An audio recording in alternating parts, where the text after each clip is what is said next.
So I thought I had done a good job preparing to evacuate up to Little Rock before the storm. But when I woke up Sunday morning, I realized I had left my old man pill dispenser unfilled.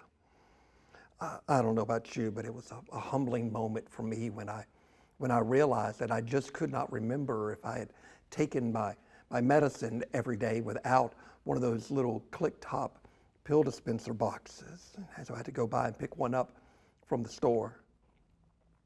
First thing Monday morning, I went to the pharmacy and explained the situation to the nice man behind the counter, and he said it'd be about 15 minutes and he would give me enough of my medicine to make it until I could get back home. So I went and wandered around the store for a little while, and in the book section I found a copy of The Boy, the Mole, the Fox, and the Horse by Charlie Mackesy, a book one of my closest and dearest friends tells me is one of her absolute favorites.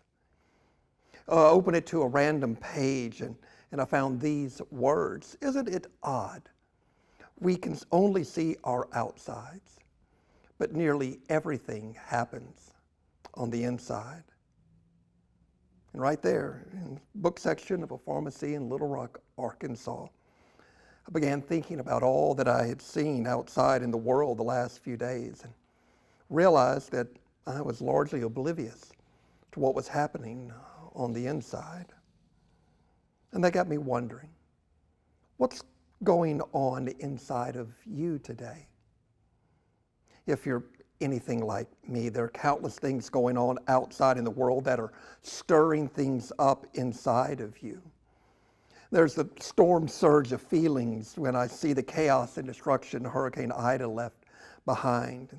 There's also the concern for friends who live in Thibodaux and Homa and Hammond and New Orleans and how their lives have been just turned upside down. Earlier this week, I had a conversation with a friend who serves a church over in Lake Charles, and he was recounting all the struggles and heartaches and hard-won lessons learned over the past year of helping his church and community recover from Hurricane Laura. And thinking about how my clergy friends and colleagues and so many people in these communities around us have been impacted by Ida are going to be going through similar struggles and heartaches in the coming months. And there's not only things related to the storm. One of the reasons we went all the way up to Little Rock was to see Delbert, my stepfather-in-law, who just a couple of weeks ago went into hospice care for an inoperable lung tumor and spent some time with Benny, April's mom, who before too long will be widowed for the second time. Many of you know just a couple of weeks ago we drove Molly Beth over to Birmingham Southern College to start school, and we wouldn't want it any other way, but things are just different at home without her there. We're all adjusting to a new normal that doesn't feel normal just yet. On top of that, I've started a doctoral program last week, and looking at the syllabus, there are things stirring up inside of me about balancing the workload of readings and the papers to be written with the everyday workload of serving as one of the pastors here at Broadmoor. And there's also the concern I have for members of our congregation who are going through hard times. Sick spouses, sick children, marriages fraying, financial problems. And all that is going on even before we start to talk about the impact of COVID and the way we've all been struggling with it, with the trauma and the chaos that it's unleashed. I share all that with you, not in an effort to elicit sympathy, but rather as an invitation for you to name and acknowledge everything going on in your world these days, and then noticing what's going on in the inside. Now, it wouldn't surprise me if you were hesitant to do this because, well, our culture by and large doesn't handle emotions well. Most of us have been trained to ignore, suppress, or deny the uncomfortable feelings we all experience now and again. For most of my almost 50 years, I've done just about everything I can to keep from acknowledging feelings of disappointment or sadness or grief, loneliness, frustration, fear, anger, worry. But I'm slowly realizing that there's no need to hold these feelings at arm's length. I'm slowly accepting the fact that to be human is to experience the full range of emotions that present themselves to the ups and downs and twists and turns of life. And when we learn to accept and embrace and lean into whatever feelings we may be experiencing at the moment, what we discover is that God is there. In the Gospel of Matthew, we read that Jesus is Emmanuel, God with us. God with us where we actually are, both in the outer world and in our inner life. And it's my experience that we often compound our suffering by refusing to accept and embrace what's actually going on in our inner lives. We tell ourselves we shouldn't feel that way or that particular feeling is wrong, but there are no wrong feelings. How you feel is how you feel. What I've realized is that sometimes I don't really know how I feel. Something happens on the outside and I experience something on the inside, but if I'm not careful, I'll mistake one emotion for another. For example, last week I learned about something that had happened and almost immediately felt just this wave of anger coursing through me. But when I sat for a few moments and peeked beneath the initial feeling of anger, what I realized I was feeling was disappointment and sadness over what had happened. In times of natural disaster like we're going through now with the increased stress and anxiety, it's easy for tempers to be short and for anger to boil over. That's why it's so important for us to pay attention to what's happening inside so that we can embrace what's really going on. In John chapter 4, Jesus is speaking with the woman at the well, and in one of his most well-known sayings, he says this: "The hour is coming and now is when true worshipers will worship the Father in spirit and in truth. For such the Father seeks to worship him." There's another way that we can translate that word, truth. It could equally be translated as reality. The hour is coming and now is when true worshipers will worship the Father in spirit and in reality. For such the Father seeks to worship him.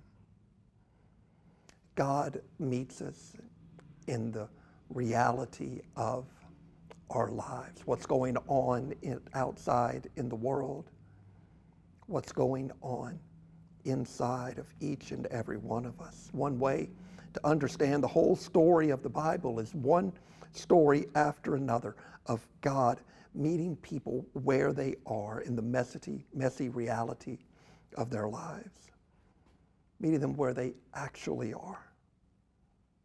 And so I ask again, where are you today?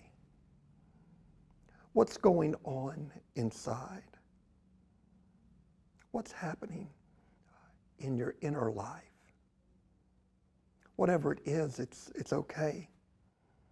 Are you filled with grief over the destruction you're seeing all around you?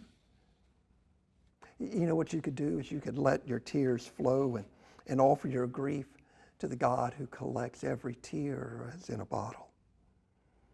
Are you anxious and afraid over the impact of the storm on your business or your family or your relations?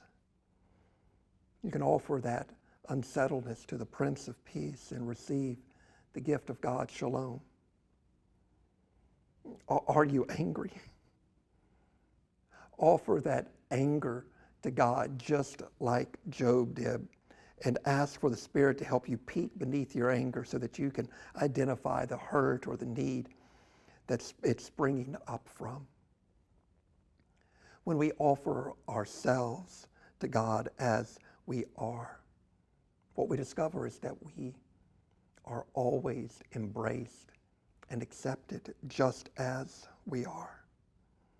I don't know about you, but knowing that God meets us where I am, whether it's happy or sad, filled with joy or bordering on despair, knowing that God meets me where I actually am, fills me with a profound gratitude.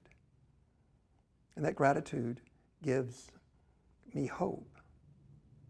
Hope not as wishful thinking, but hope that comes from knowing with every fiber of my being that we're going to be able to get through this, that God will once again make a way out of what seems like no way.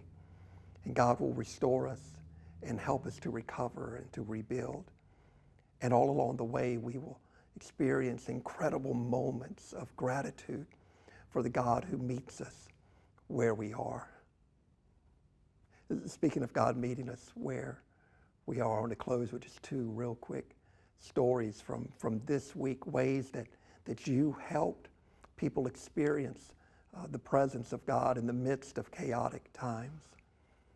Wednesday night at Red Stick Together, I came and met a couple of friends, Wendy and Jeremy.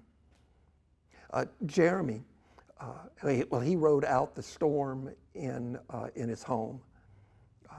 His car.